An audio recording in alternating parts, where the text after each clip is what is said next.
I'm Maritza Giorgio. You're watching Scripps News happening now in America. Let's get you up to speed. The senators have left the building.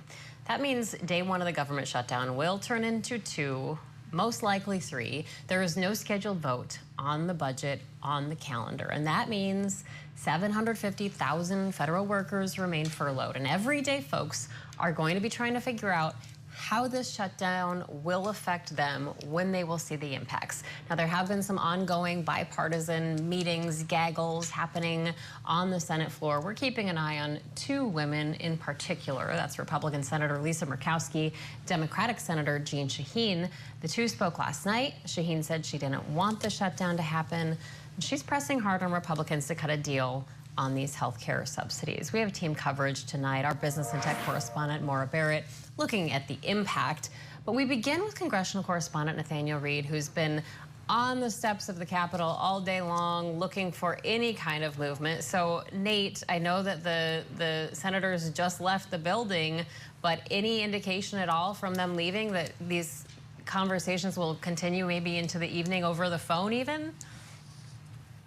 Well, look, I think that's a real possibility. I think the bipartisan deals we've seen happen in the past, could theoretically come to fruition, Maritza, but at the same time, even if there is a deal reached in the U.S. Senate, it would still need to pass muster in the House of Representatives, which doesn't return until next week. They're not coming back on Friday like the Senate. Also, it would need to pass muster with President Trump. The president would need to basically say that he'd be willing to sign it into law and avert this shutdown, which is now ongoing and is expected to last, as you noted, probably for the next several days. Now, the kind of uncharted territory here, and you and I were just chatting about this during the break, is the question of these layoffs that the Trump administration is threatening. They're saying that they might lay off federal employees from agencies. Not yet clear what that would exactly look like. But Vice President J.D. Vance casting this as a binary, something that they don't have a choice about. They have to lay these people off because of the shutdown. That is a choice the Trump administration, he said, is going to move forward with in the next couple days. Take a listen. We are going to have to lay some people off if the shutdown continues. We don't like that. We don't necessarily want to do it. This is gratuitous cruelty, and I think people see through it, and I also think the American people will grossly resent a president who tries to use federal employees as his pawns. And Maritza, just in the last couple of minutes when we were speaking, we now know that the Senate is going to vote on Friday at 1:30 p.m. on a number of things, including an attempt to pass for the fourth time this Republican House-passed continuing resolution to reopen the federal government.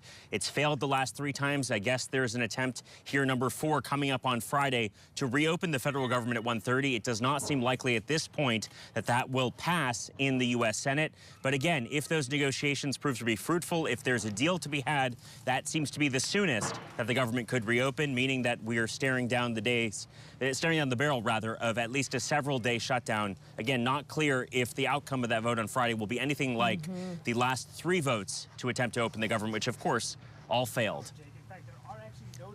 And like you noted, the House would have to vote on that, and they're not in session until next week as of right now. Scripps News congressional correspondent Nathaniel Reed live from the Capitol. Thank you so much, Nate. And now let's get to the impact of the shutdown, what it means for all of us, with business and tech correspondent Maura Barrett. Maura, let's lay it out for folks watching. Where are the biggest impacts going to be felt? Well, while Nate's tracking the political movements, it's important to note that millions of Americans are employed by the federal government. And so when we talk about a shutdown, it gets really scary for people across the country to think, I'm not getting a paycheck, do I have to go to work? And it's pretty complicated because a government shutdown doesn't mean that everything stops immediately. The initial days can impact some areas that receive federal funding more than others. So for now, that's good news for anyone who counts on federally funded benefit services, because that's something that millions of Americans tap into as well, separate from those that are employed by the government. But if this shutdown drags on, even programs with additional funding could end up facing disruptions. The federal government is shut down, but many government services are not. Social Security payments will still go out because the program is considered mandatory, and seniors relying on Medicare coverage can receive benefits. The government has enough money to fund Medicare and Medicaid services through the end of this year. For the vast majority of people who are receiving benefits, they will not be impacted by the shutdown. Their benefits should not be impacted by the shutdown. Maria Fries is with the National Committee to Preserve Social Security and Medicare. She says that some services could lapse. Things like benefit verifications, if you need a replacement Medicare card because you've lost one, the Medicare cards are the ones that are on the list of things that would not happen during a lapse. Other benefit programs like the Supplemental Nutrition Program for Women, Infants, and Children, or WIC, could run out of funding if the shutdown lasts more than a week or two. Sharon Bostick relied on the program as a first-time mom and says now her grandchildren depend on WIC. It's going to affect a lot of people, not just my family members, but just people in general, because they're already struggling. The Supplemental Nutrition Assistance Program, also known as SNAP food stamps, will continue during the shutdown through October. But if the shutdown drags on, benefits could be delayed or disrupted beginning next month. SNAP recipient Lucy Estrella says she's already preparing for that. I'm learning to cut it down some, eat little, or just a handful, like they always said, and save it for the next meal because you don't know where your next meal is coming. So with that vote this afternoon failing in the Senate, it's still really uncertain for how long this is going to last. Remember, the last government shutdown nearly 7 years ago was 35 days. Yeah, that's right. And like you said, we just don't know. It's all up to people. Looks like the soonest we'll know is on Friday afternoon when the Senate reconvenes for a vote. Maura, where else will people see the impacts, though, of the shutdown? How else will they be impacted?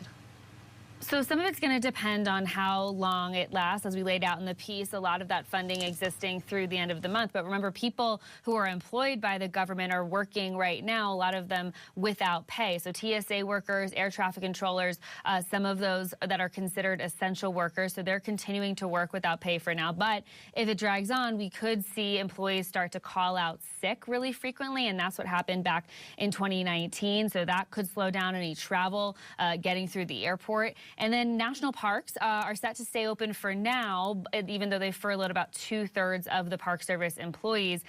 But that is a little bit better than what we saw last shutdown when several parks experienced vandalism and other disturbances because there were fewer staff on site. And unfortunately, people took advantage of that in the wrong way. Maritza. Yeah, don't do that. Please don't do that. Thank you so much. Scripps News business and tech correspondent Maura Barrett in Denver for us. Thank you so much, Maura. So the showdown over the shutdown may also feel like it's about who's going to blink first. That's understandable. Senate Majority Leader Thune is not giving any indication that he's willing to have leaders for another sit-down to figure out a deal. His counterpart, Senate Minority Leader Chuck Schumer, drawing a line in the sand here, extend Obamacare subsidies, or this shutdown will continue. Okay, deep breaths now, though, because there are lawmakers who are talking to each other. Listen, folks, if you're listening, you have a couple more days, Friday, 1:30 p.m., Let's see you in some restaurants here working this out. With me now, Congressman Tim Kennedy, Democrat representing New York. Thank you so much for being with us, Representative Kennedy. I want to play some sound for you right now, something Vice President J.D. Vance said earlier in the press briefing and something many Republicans are echoing. So let's play the clip and we'll get your reaction on the other side. To the American people who are watching, the reason your government is shut down at this very minute is because, despite the fact that the overwhelming majority of congressional Republicans and even a few moderate Democrats supported opening the government, the Chuck Schumer AOC wing of the Democratic Party shut down the government because they said to us, we will open the government, but only if you give billions of dollars of funding for health care for illegal aliens. That's a ridiculous proposition. Okay, Representative Kennedy, the GOP is uniform in this messaging. What are the Democrats doing to win this messaging war with the American people? Maritza, they're uniform in telling a colossal lie to the American people. I mean, it is just so outrageous that they're actually saying that. I can't begin to put it into words. I mean, the bottom line is we Democrats are standing up for the American people and fighting for health care that this Republican Congress, the House of Representatives, the Senate, and the White House, all controlled by the Republican Party, have used to attack health care, Medicaid, Medicare, and the Affordable Care Act, and done everything in their power to hurt everyday Americans who are already feeling the brunt of economic downfall because of the economic policies set in place by this president. So the American people aren't buying what they're selling. And the bottom line is we Democrats are standing united, fighting back against this Republican nonsense, quite frankly, that they are putting forward. Look, we are here in Washington, ready to vote on a bipartisan plan that ensures that health care is protected for the American people. And the idea that they will somehow challenge that is just absolutely unacceptable. You know, when everyone in America's healthcare premiums, when their copays, and when their deductibles are rising, they're going to know that those Republicans who control the House, the Senate, and the White House are the ones to blame. And to your point, Representative, we did fact check that when the vice president first said it, that undocumented immigrants cannot sign up for ACA coverage. They are not eligible for Medicaid coverage. And there is an effort to restore access to people who are, let's say, DACA recipients, who are refugees, asylum seekers, but they're here legally, to your point. Let me play the role of moderator here for a minute. Are there areas the Democrats would concede to reopen the government? Sure. Look, when it comes to protecting the health care for the American people, what the Republicans need to do is cancel the cuts that they put forward that are a huge $800 billion cut to Medicaid, a $500 billion cut to Medicare, and a $300 billion cut to the health exchange that's going to kick millions of Americans off their health insurance and drive up costs for every American when it comes to their health care. Let's start there. Restore the cuts that you've made that obliterated health care to the American people, and start to make life more affordable for working class Americans. Let's just start there as a baseline. I believe that's something that we can all work toward. You know, but to somehow own all the strings of power in the House, the Senate, and the White House, and then blame the Democrats for the causing this shutdown, it's so outrageous. But I have faith in the American people, and I know that they're not going to buy it. And, you know, we are on the side of the angels here. We are standing up and we're fighting for the American people. We are standing up and fighting for the health care of American people, trying to make life less expensive, more affordable. People are struggling right now. The Republicans are inflicting pain and making life more difficult on the American people. What we're doing is simply saying, look, let's keep our government open, but let's do so in a bipartisan fashion that restores health care, that ensures that, like in the district that I represent, in the Buffalo-Niagara region of Western New York, that there's not going to be continuation of these clinics and nursing homes closing because of the Medicaid cuts that Republicans put forward. There's not going to be a continuation of rural hospitals across America that are threatened to close. We're seeing these closures already taking place. There's been 3 in my own district that have already been announced since the big ugly bill passed by congressional Republicans. And so what we are doing is we're standing up and we're fighting for the health care of the American people. And we're saying no to the cuts, continuation of cuts. You know what they did in this bill? They put forward a $1.7 billion cut to the CDC. They put forward a $400 million cut to the National Institute of Health that focuses on areas of cancer research and Alzheimer's research, and finding a cure to these diseases. They're attacking healthcare, and they're asking Democrats in Congress to go along with their continued attack on healthcare in America, and we're refusing to do so. We're not going to let it happen. Okay, so Representative Kennedy, last question. The Senate has adjourned for the day. Tomorrow's a holiday. Let's say there's a miraculous deal cut by 1:30 p.m. Eastern on Friday. The House is out. Is there any scenario that you would get called back in to vote on an updated stopgap funding package this weekend, or is this dead on arrival until next week? Well, the minute that there is a bipartisan deal that protects health care for the American people and cancels the cuts that the Republicans have put forward and makes life more affordable for the American people, we are ready to go. I mean, we want this government to be functioning for the people of America. And the fact of the matter is that Republicans are holding it hostage to continue to attack health care, and you wonder why. To give a tax break to the richest Americans, the billionaires. That's what this is all about. They're standing up for the billionaires in America. We're standing up for working families and fighting for their health care. And that is a line in the sand, and we're going to stand up and continue that fight as long as we have to. And, you know, while the Republicans... Do you see Speaker Johnson calling the House back in session if there is some kind of deal made, or do you think that this is on hold until next week when you're scheduled to come back? Well, I and my colleagues in the Democratic caucus are ready to go on a moment's notice, and the sooner that we can end this madness, the better. All right, Representative Tim Kennedy, we thank you so much for joining us. Thank you, Maritza.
All right, developing news. The next Senate vote on funding will not happen until Friday at 1:30.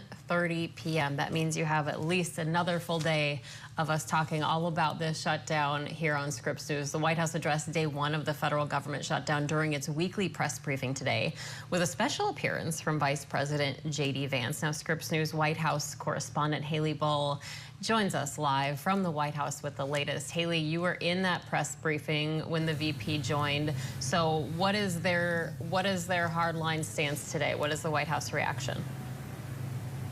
Well, Maritza, they are doubling down and putting the blame on Democrats, accusing them of partisan politics. And they're all in on this message, from a clock counting the number of hours of the shutdown on the White House website to videos we have seen put on the monitors in the briefing room to the words of top administration officials, including Vice President J.D. Vance, who called it a Democratic shutdown, as the debate in part hones in on health care.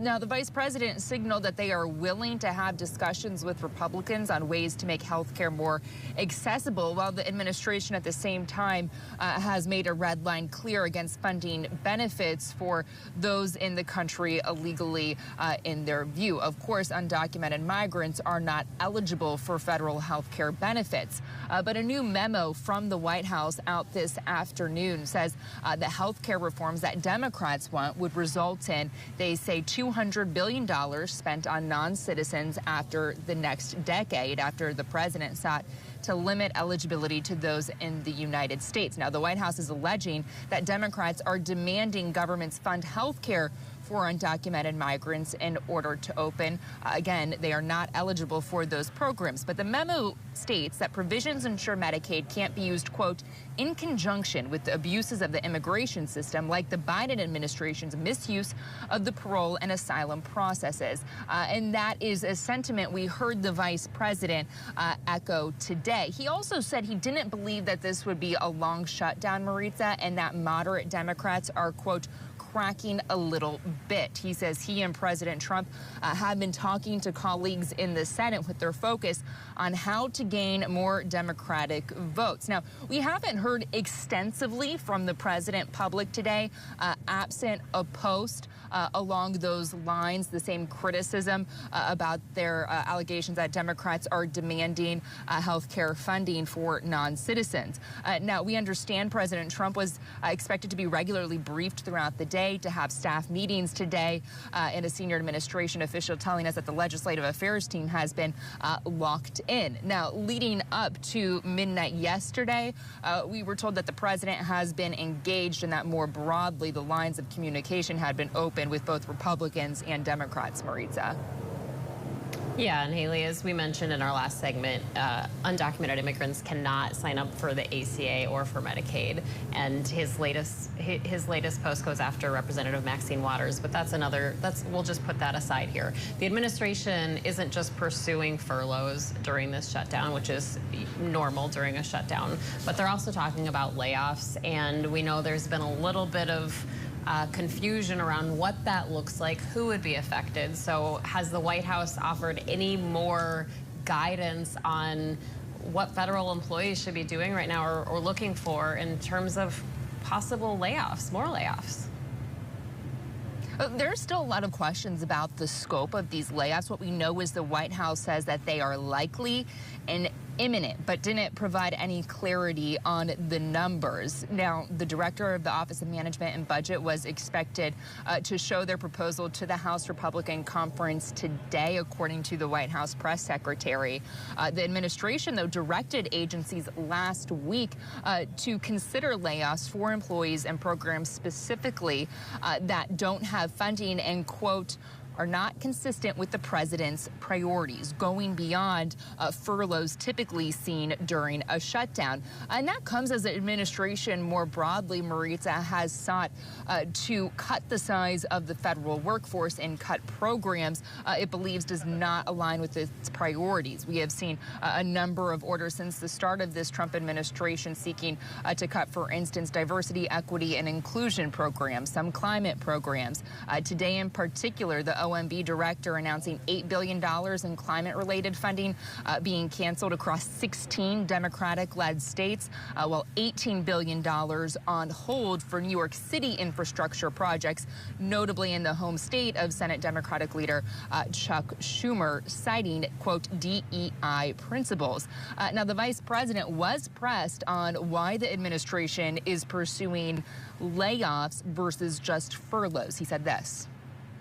Well, first of all, we haven't made any final decisions about what we're going to do with certain workers. What we're saying is that we might have to take extraordinary steps, especially the longer this goes on.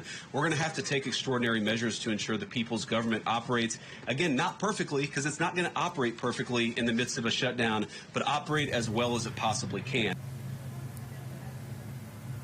Now, while Trump yesterday, Maritza, in the Oval Office said he didn't want to see layoffs, the shutdowns happen, he also said, quote, a lot of good can come down from shutdowns. And the vice president was also pressed on that, and he framed it as Trump saying that they have to triage the government, or rather framing it as Trump was trying to say that they have to triage the government functions as well, to make sure the government functions as well as it can. But certainly we are watching for developments on that front, because there are still a lot of unanswered questions about what that looks like going forward. All right, Scripps News White House correspondent Haley Bull watching it all for us at 1600 Pennsylvania. Thank you, Haley.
The Federal Trade Commission is suing Zillow and Redfin over what it says is an unlawful agreement. Zillow agreed to pay Redfin $100 million to remove Redfin as a competitor. The FTC says the deal destroys competition for multifamily rental properties. This could lead to higher rent prices. The FTC is seeking to stop the companies from continuing that deal.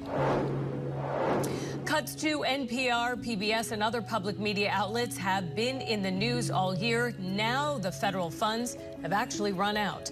The Corporation for Public Broadcasting is winding down its operations.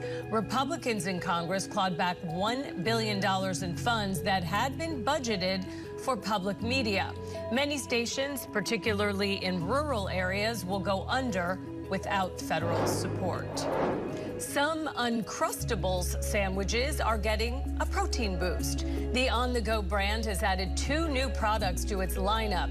The new flavors are peanut butter and strawberry jam or peanut butter and apple cinnamon jelly.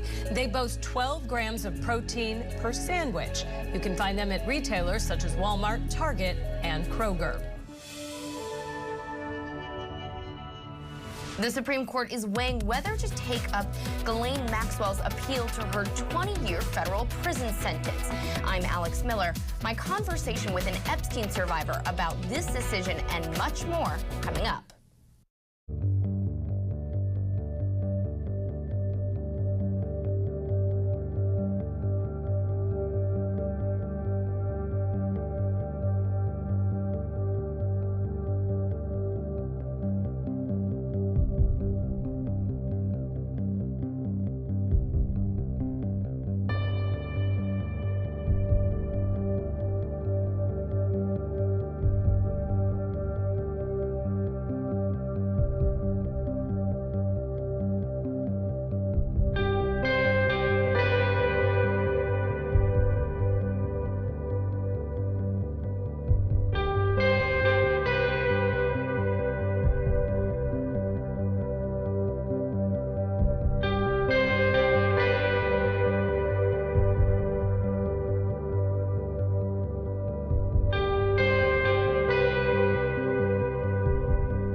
I'm Maritza Giorgio, and you're watching Scripps News happening now in America. The government shutdown will extend at least until Friday. That's because the next Senate funding vote will happen at 1:30 in the afternoon that day. And to be clear, just because there's a vote on Friday does not mean lawmakers have any kind of deal made on how to end the shutdown. Minority Leader Chuck Schumer is clear. If Republicans won't extend Obamacare subsidies, there is no deal. Vice President J.D. Vance calling this all partisan politics.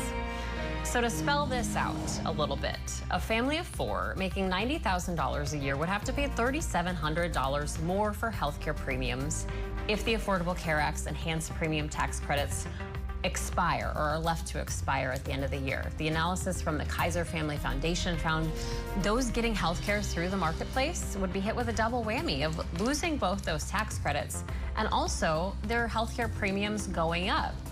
To note, nearly 24 million Americans are enrolled in Obamacare.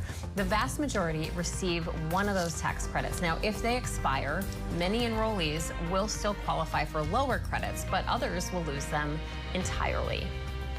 A network of medical clinics that serve Maine's low-income residents in mostly rural areas say they're a casualty in the Trump administration's targeting of abortion providers like Planned Parenthood. Maine Family Planning said it lost about $2 million in Medicaid funding that reimbursed it for its services. The clinic told its nearly 1,000 patients it's going to stop providing primary care services at the end of this month. Now, Maine Family Planning provides birth control, STD testing, cancer screenings, and routine OBGYN visits. Turning now to a story that many lawmakers on Capitol Hill are vowing to keep top of mind. We're talking about the Jeffrey Epstein files and investigation. Now, the House Oversight Committee is gearing up for high-profile, closed-door depositions this month from former FBI Director James Comey to both former Secretary of State Hillary Clinton and former President Bill Clinton. Survivors, though, are pushing for more accountability. And Scripps News national correspondent Alex Miller joins us live now. Alex, each survivor's story is incredibly hard to hear, and they're also harrowing. Maritza, their stories are individual, yet they have so many common themes. Elizabeth Stein has long been an anti-trafficking advocate, but only recently revealing who trafficked her. Now she has become a leading voice in demanding accountability for Epstein's enablers, justice for survivors, and education to help those who might be missing warning signs. We sat down with her for an extensive one-on-one interview. It was here in New York City, nearly 35 years ago, that a chance encounter changed Elizabeth Stein's life forever. Stein was 21 years old, studying fashion, interning at one of Manhattan's most elite department stores when she helped a customer, Ghislaine Maxwell. We shopped and we talked a lot. I offered to bring Maxwell's packages to her, and when I called, I was told to meet her at the St. Regis Hotel. And when I arrived, the concierge let me know that she was in the bar and that she wanted me to meet someone. And that someone was Jeffrey Epstein. What had you told yourself about your personal experiences while it was happening and even in the years after? The narrative in my head for the past 3 decades was that I had met these friends and I was running with a crowd that ran too fast for me. And so the blame for what happened, I always put on myself, and I didn't understand. He saw the vulnerability and he seized on that. And he groomed us and manipulated us and drew us in. And by the time we were in and even beginning to realize that there was something wrong going on, we couldn't get out. A now settled 2023 lawsuit she filed against Epstein's estate and Ghislaine Maxwell depicted abuse lasting 3 years. Abuse she alleged in the suit that included rape by Epstein, Maxwell, and their friends. You were at her trial. You would wait in the dark. You gave a victim impact statement. I mean, you were very forceful in being present during all of this. What was it like to see her transferred to a minimum security prison camp? That was really difficult. I remained anonymous at the trial until the day of the verdict because I didn't want eyes to be on me, and I didn't want to distract from what was happening. She was ultimately convicted, and it was really important for me to deliver a victim impact statement at her sentencing.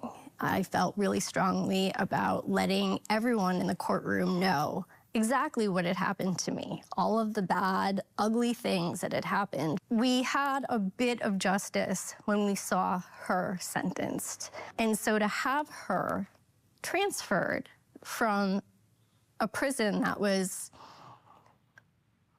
I'm going to say, mildly appropriate for her to a prison that is in no way appropriate for someone who's been convicted of these crimes is really just a slap in the face to us as survivors, and it really leaves us wondering, what's the next step?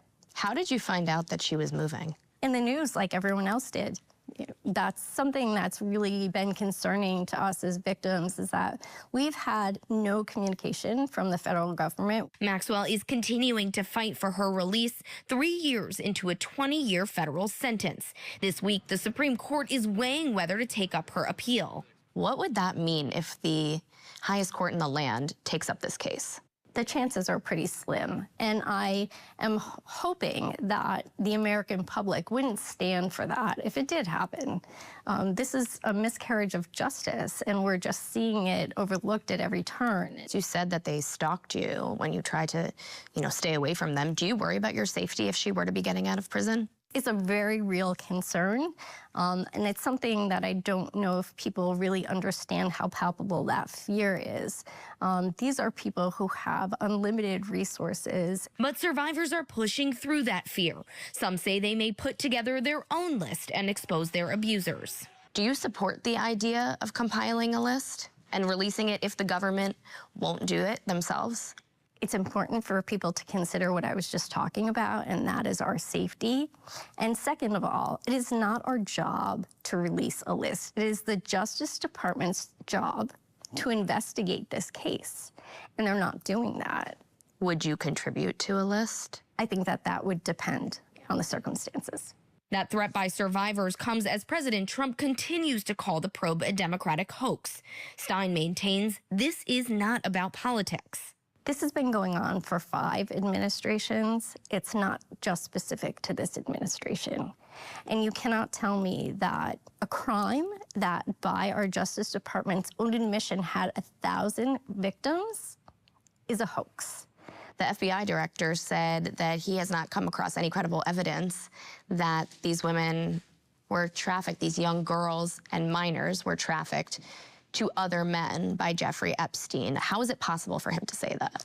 Well, Mr. Patel also said that he had not completely reviewed all of the information on the case. And so that's an important point to point out. It's concerning to me that Mr. Patel hasn't reviewed the statements of 30 victims, and also concerning to me that there was a federal indictment ready to go that was never served. What would justice look like for you? I don't know if we will ever fully see justice, but I think justice for us would be holding the people that were involved accountable and seeing past the lies that were being told, and really to hold our government accountable. That would be justice. The focus that we need to put nationally when we're looking at sex trafficking cases is who is the buyer? Who is the recipient of these people? Because if we didn't have a demand, then there would be no need to supply people. And so for me, the men who harmed us, that would be an important piece. And Maritza, we reached out to the lawyers representing the Epstein estate and Ghislaine Maxwell in Stein's lawsuit. They did not return our calls. Alex, Republicans have long maintained that this issue was a priority for them. We saw them campaign on this leading up to last year's election, but we haven't seen Speaker Johnson bring the bipartisan Epstein Files Transparency Act to the floor. They even adjourned for the summer before doing that. Supporters have been waiting for one additional signature. So where are they now? You're right. They just need one signature to bring this to the floor for a vote. They basically are trying to circumvent the speaker. It's mostly Democrats supporting this. Every Democrat supports it. It's a small group of Republicans. But there was one empty seat, and we just had a special election in Arizona. They elected a Democrat there who has already said that she is going to support this once she is sworn in. But the question now is, when will they swear her in? There's a lot of questions about whether there will be delay tactics used. Regardless, though, they will eventually get this to the floor for a vote, since they have the numbers to ask for this vote on this particular bill, which would compel the DOJ to give over the unclassified materials that they have on the Epstein investigation. But again, we would need it to pass the Senate as well, which could be another big task. I want to ask you, too, about something else that I have been seeing. Representative Jasmine Crockett told me a few weeks ago about one of those closed-door meetings on the House Oversight Committee in which they learned a lot. And without going into details, she expressed concerns about how far outside the United States, how high this whole Epstein orbit reaches. And then a few days ago, Representative Marjorie Taylor Greene posted something that got a lot of attention on social media, basically saying she's not suicidal, and said, with that said, if something happens to me, I ask you to find out which foreign government or powerful people would take heinous actions to stop this information from coming out. What can you tell us about that? Because both of these women on both sides of the aisle in the House are saying this goes very far beyond the United States. And we've heard survivors say similar things without naming any names. And just on Friday, there was a bit of a document dump from House Democrats on the Oversight Committee, and they put forward some parts of Jeffrey Epstein's schedule. They put forward ledgers from 2000, and they also put forward flight manifests. And when I looked through those after they came out, there was a ledger that talked about Jeffrey Epstein paying for massages for Prince Andrew. We've heard his name float around, particularly by Virginia Giuffre for years, the late Virginia Giuffre. And so we see now that Jeffrey Epstein paid for at least 2 massages in the year 2000, and it corresponds to a flight manifesto that we saw where Prince Andrew flew on Jeffrey Epstein's plane to West Palm Beach. So yes, there are names that have consistently been floated out there, and they include international figures. All right, so curious to see what more we learn about that. Scripps News national correspondent Alex Miller, thank you so much for your reporting.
Benita Cantero is pleading for her husband's return while also fighting for her life. She is dying and is in dire need of a liver transplant. I met up with Benita Cantero in Bradenton, whose health is failing.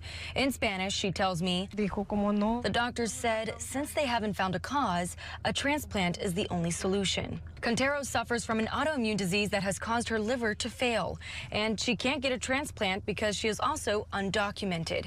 She was born in Mexico and has lived in the States for more than 25 years and is raising 2 kids, ages 11 and 6.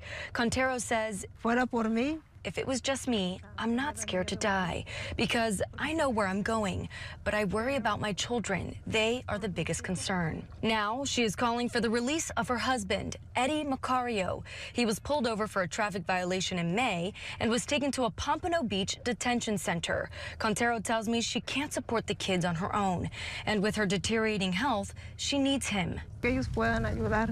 She says, "I appreciate any help I can get. It's hard for me to ask because I'm not one to ask for help, but because of my situation, I need to."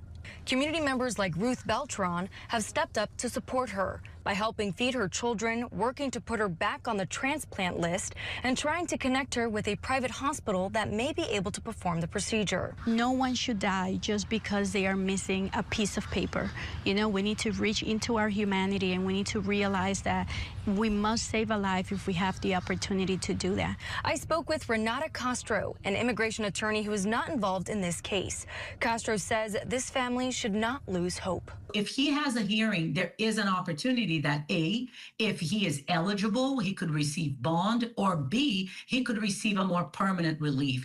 I cannot think of a more extreme hardship situation than when you have your spouse at home needing a transplant. Cantero's husband's final hearing is set to happen in a month.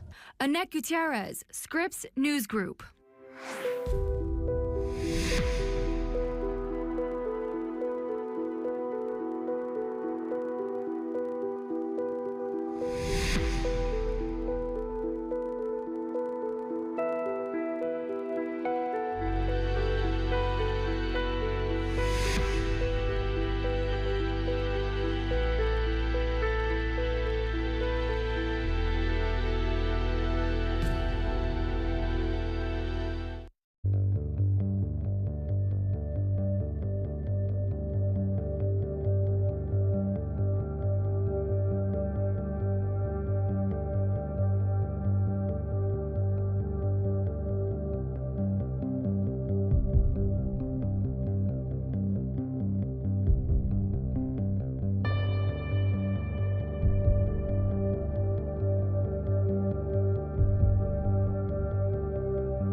The Ponderosa Mobile Home Park in North Boulder is going through a metamorphosis. I'm Denver 7's Danielle Kreuter. The trailers will soon be replaced with permanent houses, and the people who live here will soon be homeowners. We have a look at the solution that actually starts about 6 miles away from here. I'll see this solid black line. What's happening here None of these bolts can be driven into this top plate. is not your typical woodshop class for Boulder high schoolers. I had never been interested in construction before. Any questions on the plans? It's far from it, actually. Take them, line them out. What these teens are building is about to change lives. I think it's absolutely amazing that we've come together and built this. Modular houses. It's the result of a partnership between the city, the school district, and Habitat for Humanity. Boulder Mod is a one of its kind, as far as we know, in the United States. Dan McCulley is the executive director of the Flatirons chapter. When we look at a home that is going to appraise at $750,000 or $850,000, and we sell that home to a family at $250,000 or $350,000, that gap has to be made up. That can happen through donations or volunteer labor, like through the Boulder Mod program. While we're doing that, we're training the next generation of construction professionals. The students get credit and hands-on experience. A lot of carpentry skills. I already have my carpentry certification. I have my OSHA certification. The benefit extends far beyond the classroom. Alon Castillo-Veltman was able to connect with his future employer, a solar energy company, through the program. Now I can literally leave the school and go right into a job. And as for these modular homes, they'll eventually be moved to the Ponderosa Mobile Home Park in North Boulder, and residents there will soon be homeowners. They'll move out of that mobile home, they'll move into one of these homes, have a much better life, live in a home without rust, without mold. Building experience, building homes, and building hope in Boulder. We take a lot of pride in our work here. I feel very proud. I'm Danielle Kreuter, Scripps News Group.